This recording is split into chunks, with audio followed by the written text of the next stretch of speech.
these football giants. You guys nervous about this? Well, obviously not. Gavin's picking them to win the Cowboys 45-27 by 100. It's an 18-point win. Book it. You know what? 6 yards a carry they're giving up. Yeah, it's funny though. The last time that these two teams did play against each other, though, Leonard Williams did not play, and Cooper Rush did. Yeah, and Cooper Rush did. And no, and a lot. And hey, Michael Gallup didn't play. A lot of guys didn't play in this game. This was the Cowboys were down. If you go back and look at it, Dalton Schultz didn't even play in this game. So yeah, they were down quite a bit and found a way to win. If I told you the most concerning thing about the Giants was the quarterback and it's Daniel Jones, would you believe me? Just his legs, right? Yeah, just running because they got the Cowboys on that RPO. And they we were watching the game thinking, oh man, that keeper, if he does that kind of stuff, that could hurt him. And they didn't really go back to it. So him running around maybe, but otherwise, they're just down a lot of weapons at the receiver position. Right. They traded away their best one. Well, the thing about it is, though, with the Giants, when you watch them play, and I went back and watched the game against the Cowboys, I felt like that the Giants had some chances in that game.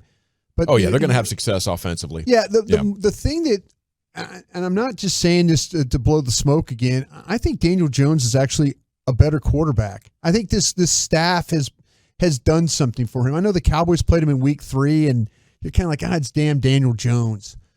Their record is what it is, and then they're probably not the best 7-3 team in the league, but I'll say this: they've made Daniel Jones look like a different player in a positive way, where he's not this turnover machine and things like that. The thing that scares me about this game is that the Giants are going to say, "Okay, listen, we saw what happened with Minnesota last week. We saw what."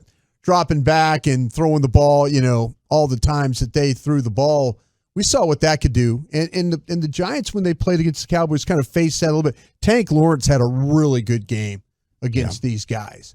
And so, and the Giants are in a little bit of trouble right now because their offensive tackles are a mess.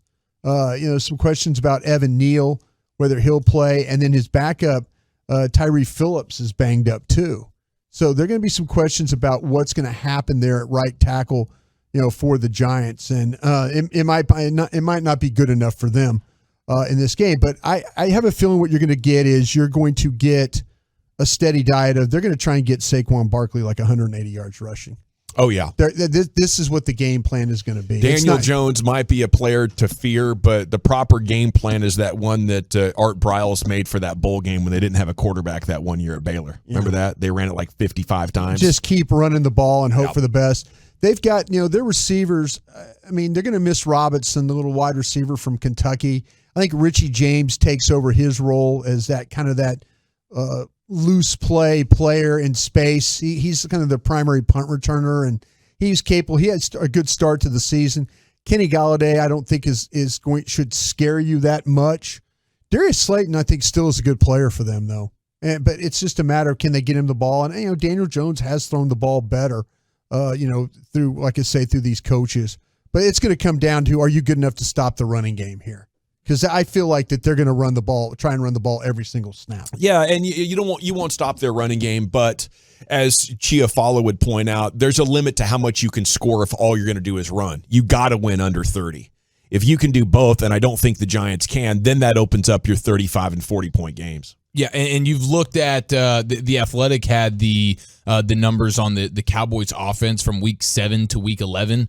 And if you just isolate these last 5 weeks, the Cowboys would be like first in points, third in yards, third in rushing yards, sixth in passing yards, right? First on third downs, third in red zone touchdown percentage, sixth in explosive plays, first in points per drive, fifth in sacks per attempt. Like the offense has been humming quite a bit, and because even in the Packers game, there was a lot of good things you saw offensively before the fourth quarter collapse. And then the Bears game, of course, great offense. The second half of that Lions game had some really good offense in it. And then, of course, what you got versus Minnesota there. So, and that's the big difference that you see having Dak instead of Cooper Rush. Your red zone percentage goes from 20th to 3rd. Your third down percentage goes from 29th to 1st. Yeah, it's And the Giants are going to have a hard time defending. They're honestly, like I said, Leonard Williams didn't play in the game. Their best two players, in my opinion, on defense, because they don't have Adoree Jackson in this game. And if you watch the game in Week 3 with the Cowboys, Adoree Jackson did a good job of covering in that football game. And him not being in there, I think that's a big problem. You know, Fabian Moreau is a guy that played pretty well in that game too. He's questionable for this one. So they're going to have to go with a lot of young guys, probably a couple of rookie starters that are going to be involved in this one in the secondary. Dak seems to feast on those types of players. I'll say this about Kayvon Thibodeau. He only has 1 sack. And he's a guy that when you watch him play, well, he hasn't figured it out yet. He hasn't figured out how to rush the passer yet. And there's a lot of like trying to win. You know, he doesn't win with his first move, which he did all the time in the Pac-12. When you watch him, of course, you're playing Oregon State and UCLA and Utah and those people. But he has not been the pass rusher that they probably thought he was going to be in this. They're actually their 2 inside players. Dexter Lawrence at tackle, he's got 5 sacks. So, now, okay, what's going to happen inside? With Zach Martin and stuff like that, he'll probably hold up. And you've seen Broaddus and McGovern have played a lot better. But just keep an eye on what's going on in the middle of this Cowboys, the Cowboys offense, because Dexter Lawrence and then Leonard Williams both are kind of big load guys inside. And if you hold the ball, they'll push. They'll push the pocket and they'll play off you and then get into the quarterback's lap. But I'd have to say, just again, watch him. Kayvon Thibodeau has been a little bit of a disappointment. Well, that's awesome. I love that. Yeah, that was a guy who was projected to possibly be like a number 1 overall pick. The talent, the traits, it's all there. Well, number 1 player on the Cowboys board. Maybe defensive rookie of the year kind of a guy. Yeah. And he's not playing like that right now, but here that's huge. I might have put the curse on him right there that all of a sudden he starts playing well. But they're really banged up in the offensive line. They're really banged up in the secondary.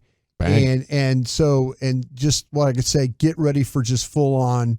I think it's going to be all about Saquon Barkley. It's going to be about Daniel Jones and Matt Breida and those guys running the football. I think that's what the game plan is going to be on a short week.